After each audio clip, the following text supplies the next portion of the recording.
Ladies and gentlemen, Donald Trump Jr.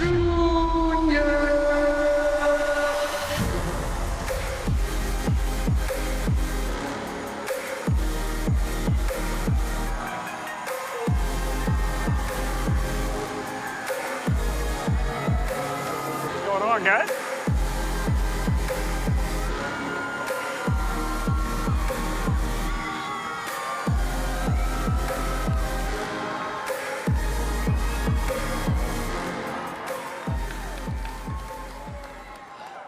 Donald Trump Jr., everybody. What's going on, guys? Man, Charlie, I remember when we were starting these out, and It was like that. you know, it was like this. It was like your average First 3 rows. It was like your average political meeting where there was like 12 people in a room, and this is awesome. And there were no young people. And now we have thousands and thousands of young people from all across the country. No, it's amazing. And thank you guys for doing all of it. I know it's summer vacation, and it doesn't seem like there's ever a vacation anymore. It's always nuts out there, but it's amazing to see you guys as involved as you are, watching what's going on, being vocal, having that next generation in there is so fundamentally important. So I just love seeing you guys out there. So thank you for all of that. It really makes a big difference, and was obviously huge last November. Yeah, and the theme of what we're talking about is fulfilling the mandate, especially for the younger voters in this audience. Last week, the One Big Beautiful Bill was finally passed and signed into law. And one of the components of the One Big Beautiful Bill, the most important, is fully funding ICE, fully funding the deportation effort. What would your perspective be? Your father has said no amnesty under any circumstances whatsoever. Talk about the need for mass deportations and how we will not put up with any amnesty whatsoever. Listen, it's so fundamentally critical. I mean, it was really the #1 issue we all campaigned on. We see what it did to so much of America, what it did to so many communities, and honestly, what it did to so many of the low-income communities in this country, where people were just sweeping those jobs, and ultimately everyone's potential American dream was getting wiped away. And so the Big Beautiful Bill, the funding of the wall, the funding of ICE is so fundamentally important to actually getting these things done, right? We saw what we could do about just the border itself. But now you have 20 million people probably. I imagine they don't even know. Just getting in there, they're getting all the benefits. You know, the benefits that you guys pay for yourselves, that your parents probably paid for all of you guys. They get that with no contribution to the system. And that was by design under the Biden administration. So to have the funding to start the mass deportations, but more importantly, the parts of the bill that literally cut off all of the freebies that were just draining our coffers, but more importantly, were a calling card to the rest of the world. Be like, come here, we'll give you everything. The health care that you got gets diluted because you get to pay for thousands of others, millions of others, tens of millions of others, who will likely never even pay into the system. It doesn't work. It doesn't work in any other country, and there's a reason no other country was doing it. So, that was a fundamental aspect of the Big Beautiful Bill, to now actually have the funding to do this. And it was sort of amazing to me how much even reluctance there was from so many, allegedly on our side, who's, well, it's just controversial. You're gonna have to deport someone. Listen, there's gonna be good people that this happens to too, but there are millions of criminals, and this is Joe Biden's ICE. I mean, when I saw the statistics, I literally couldn't believe that a civilization could survive when our Western values, our culture, the civilization itself, when they literally admitted, and this is Biden ICE stats, so this is probably diluted a lot, but 600,000 criminals, 13,000 murderers. I mean, think about that. 13,000 murderers were let into the country. They knew they were murderers, and they let them into the country. 16,000 rapists. Okay, add those together. You got what, 30,000, let's call it. 30,000 murderers and rapists. There's about 4,000 counties in America. Imagine you spread them out, evenly throughout that. Yeah, we'll throw 7 murderers or rapists into every county in America. How's that going to work? Wait, what's the end game there? And that's what was going on. The end game is Lake and Riley. And the end game is Rachel Morin, which is dead people all across the country because of the open border. Yeah. So, that has to stop. They got to get rid of that. And they have to also do a lot more, because they have to enable the Americans to have a chance. We have to be able to innovate, grow, be productive enough to create the wages necessary in a lot of these businesses that Americans will actually work there. We've seen what happens when some of these places, oh, it's going to be a disaster. Oh, wow, there's a line of Americans ready to do some of these jobs. A big part of it was also, from the corporate tax cut standpoint, right? That's great. I mean, I'm a business guy. I love the corporate tax cuts. But I think what was really unique about the BBB was how much time, energy, and political capital my father put into making sure those tax cuts translate down to working class Americans. Okay, when you have the no tax on tips, all of these ideas, they're going to benefit Americans so greatly. The original tax plan from the first administration, it did just that. Everyone said, oh, it's just corporate, it's just corporate. But I think the stats were like close to 90% of Americans, like regular people, got thousands and thousands of dollars in real benefits to them. And that's the idea. I mean, his fundamental purpose is to make sure that those real Americans, the hardworking Americans who've seen their wages diminished with inflation, we're getting that under control too, but that were really struggling for the last few years, actually get to see the benefits of these cuts. And again, it's one of those things where my father had to go way out of his way because, the Republican class, well, we're going to do it for corporations and maybe some of that will trickle down. No, it's going to be about the Americans, about getting them the most benefit out of this. And that's how everyone wins. And so this last week, President Trump has been in a feud with California over the transgender sports thing. We're both fathers of daughters. Your daughter is a very good golfer. I mean, what this whole men in female sports. Wow. I told you she had a lot of fans here. Yeah. I tried to tell you. It's funny. I was like, Don, and he's like, ah. I don't want to say we created a monster, but by chance it sort of happened almost. I mean, it'll be a year ago in 2 days. I was with her on July 13th when my father was shot. And I got the unusual call from my daughter that morning saying, hey, I want to go fishing, which, if you have a teenage daughter, you guys are teenage daughters or so, you're not often calling dad to go do something. So when you call dad, she's nodding, she's like, yep. When you call dad, he's going to do it, right? It doesn't matter. So it wasn't even the perfect day. I was like, yep, I'm going to go get bait. We're going to go deal with it. We're going to go fishing. We were out probably 13, 14 miles offshore, having a great day, catching fish. And we got the call, and I picked up my phone. And it's like, your dad's been shot. I'm like, and well, we don't know anything. I'm like, oh, that's wonderful. There's calls that are good and bad. That's only a call that has degrees of bad, right?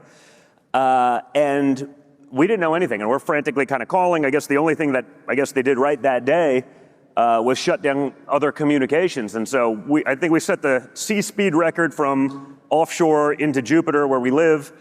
And, finally we're able to get my dad on the phone. And, it was sort of a harrowing thing. By then we had seen some of the videos of him coming back up with the sort of fight. And I just got on the phone. Yeah.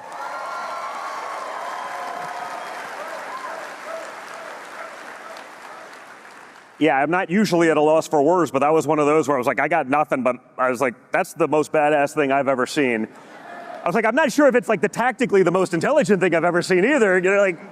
Bring yourself. Yeah, just stand up again. What could go wrong? So I was like, but it was this sort of somber moment, and finally it was just, again, it got awkward enough. I was like, okay, so we got to ask the most important question, which is, how's the hair? And it gave me Don, the hair is fine. It's a little bloody. There was a lot of blood, Don. But the hair is fine. It'll be good. Gonna have to wash it. It sort of broke the ice, and I'm not gonna say it got normal again, but it normalized the situation. And my daughter was with me, and Kai has probably spent more time with my dad one-on-one than I have, and I'm a lot older than her, largely because of golf. And she's like his golf buddy, and she plays with him every weekend when he was around, and that was all the time. And she called me that next morning, and she's like, you know what, I want to speak at the RNC. It wasn't, and to be clear, it's my daughter, so it wasn't exactly I want to, like it wasn't a question. It was like I'm going to, and I'm just like, I guess I'll bump some governor, like just, you know. And you did. Well, I didn't do anything. I called my dad. This was like a 6 o'clock in the morning call. He picks up on the first ring. I'm like, hey, you doing good? By the way, Kai wants to speak at the RNC, and he just goes, whoa. You know? Well, listen, when you do this every day. By the way, we've seen guys that do this every day and still blow that, right? When there's 40,000 people and you're in a stadium and there's 10 million, 20 million people watching on television and you've never given a speech in your life, that is not easy. It's hard for most people, again, who do it. It's like they're used to a small crowd and that's easy. It's a lot of pressure. And he's just like, that's a big one. That could go wrong really quickly, and we understand how bad that can go. But he just thought about it for a second. He goes, you know what? That kid's a winner. She'll do great. Like that was it. Like, congratulations. She'll open for you, and like we'll bump someone and make it happen. And she's done a pretty good job since then. So yeah, she's amazing. So then, and President Trump deserves so much credit, making sure men are not going to be in female sports, which is the kind of connection. So she's a great golfer. How do you interpret how the Democrat Party continually embracing this men and female sports issue? What is their reluctance to just moderate on this issue? You know what? I love it. I think it's such a top issue, especially for like a lot of the demographics that, men sort of understand it intrinsically. I think, a lot of soccer moms around America sort of, their entire currency, was virtue signaling, right? And like they latched onto this thing. And I think it was one of the guys from Daily Wire actually gave me credit a couple months ago. They were like, wow, Don Jr. was on this issue in 2017, because before it was really a thing, you'd see it. Like some dude would win a high school girls like track championship and they're getting a scholarship to the finest university for track. And I'm like, yeah, but it's a dude.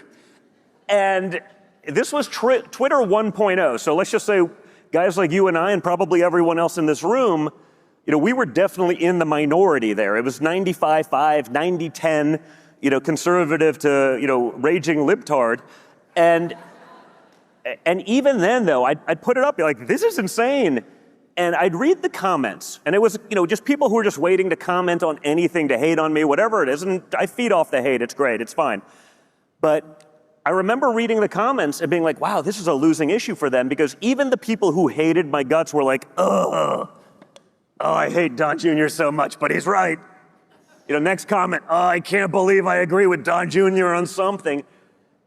That's how ridiculous it was, like before it became a thing. And then, the trans mafia, which was, the most beyond reproach organization in the history of the world. I've never seen a group of people that probably comprise like 0.02% of its society they were infallible, right? They could do no wrong. They were obviously right. And the Democrats fed into even against like, gay liberals who were like, wait a second. We fought for decades to be able to get, equality, and they don't want equality. They want equality plus.